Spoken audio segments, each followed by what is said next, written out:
that morning from Rome that said the cardinals went into the conclave last night with two leading candidates.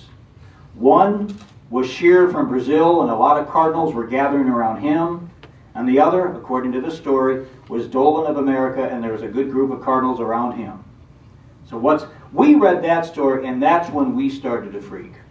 That's when we started to think, you have got to be, what if this really happens? Imagine how life would change. Now, in my humble opinion, for the good of the greater church, I think he would be a great pope. Speaking from a brother, I'm glad he didn't. I'm glad he's not. You literally lose your brother. That's a sacrifice I would make for the good of the church. Don't tell him I said that. But imagine how life would have... So when we saw the cardinal from Argentina come on the balcony, for about 3 seconds, yes, there was some disappointment. After that, there was a huge sigh of relief in the family. My wife, my daughters, we all went out to dinner to celebrate that he's coming back home. But depending on which story, again, you didn't really know. And I don't know how he did. I do know this. Bergoglio had to be one of those leading candidates that nobody knew about, or it wouldn't have been over in 5 votes.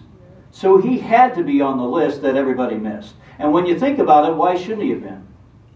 Because apparently in the last conclave, the conclave that elected Ratzinger, he finished second. It's funny how these things come out. They're never supposed to come out, and then about a week later, you know who got what votes. He finished second the last time. So he should have been on everybody's watch list, but he wasn't, probably because of his age. Everybody thought, well, they're going to elect a man in their 60s who can lead for 20 years. But after a week of Pope Francis I, this guy's something else, isn't he? This guy's a dandy. I love everything he's done so far. Did you read today where on Holy Thursday he's going to have Holy Thursday Mass in a Rome prison and not in St. Peter's Basilica? Can you believe that? He is amazing. So the cardinals clearly knew what they were doing. And one day over a bottle of Jameson's, I'll get the real scoop. And then I hope you guys have me back next year. And I'll tell some real stories. Again, I'm honored to be here. I really am. Anybody got questions? I'm happy to answer some questions about him or the family or the conclave, anything at all for a couple of minutes. Nothing's off the table. Yes? Bob, you said, I think it was in the papers when you were a kid, you met Stan Musial. Yeah. Did that really happen? It did really happen. We went to pick up my father at the St. Louis airport. He was coming home from a business trip. And so we're walking to the parking lot. And it was my mom and Tim and me and my dad. So we're walking out to our car, and we see this man with his hat pulled way over his head. He's waiting for his ride. And we walk by, my dad looks at him and says, we stop, he says, you know who that is? Because he had a big nose, so he could sort of see it was Stan the Man. So no, we met Stan the Man. He signed an autograph ball for both my brother and I. We both still have it to this day. And about a month ago, when Stan the Man passed, my brother had the Mass. And you know, he doesn't brag too much. He called me that. He said, Bob, the family just called, and they've asked me to do the Mass for Stan the Man. He says, I'm speechless. I'm humbled. Because Stan the Man was his, if he had an idol outside of the church, it was Stan Musial. A great ball player and a great man, too, and a good Catholic. So no, that's a true story. Everything in my book's a true story. I don't embellish anything. Yes, Father? There's a story that kind of goes around about your mom meeting the Pope, and which side of the family does he get his sense of humor? I don't know if that's in the book, but it's a seminary mid-ranch. It's what? Seminary mid-ranch. Really? Yeah. It's not in the book. It may have come from the consistory, was it?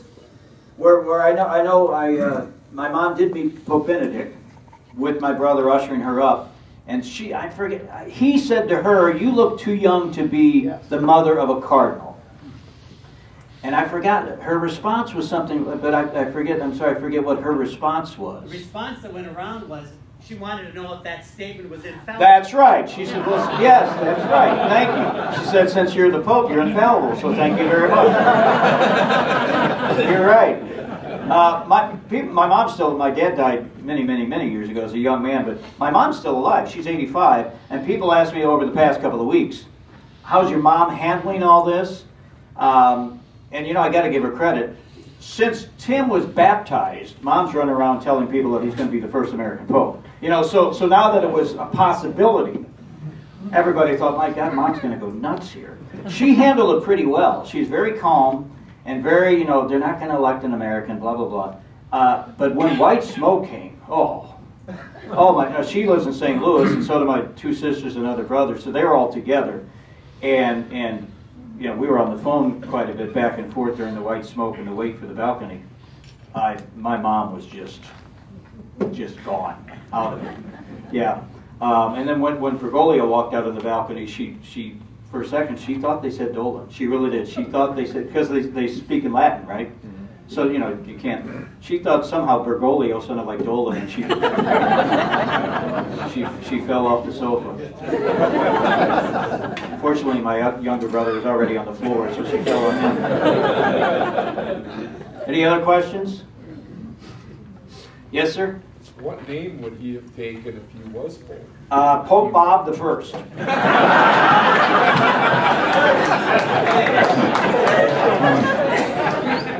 I think it's got a nice ring to it. There would have never been another one, I guarantee you that. I don't know. I would have never have asked him that. You know, I speculated with my wife and two daughters. We thought it would have been, what, did somebody guess him? We thought it would have been John Patrick. Patrick because of our Irish, and John because of JP2. That's just total guess. But I still like Bob the First. Who else? We're good? Okay. It's my pleasure to be here. Thank you very much, all right? Be careful driving home.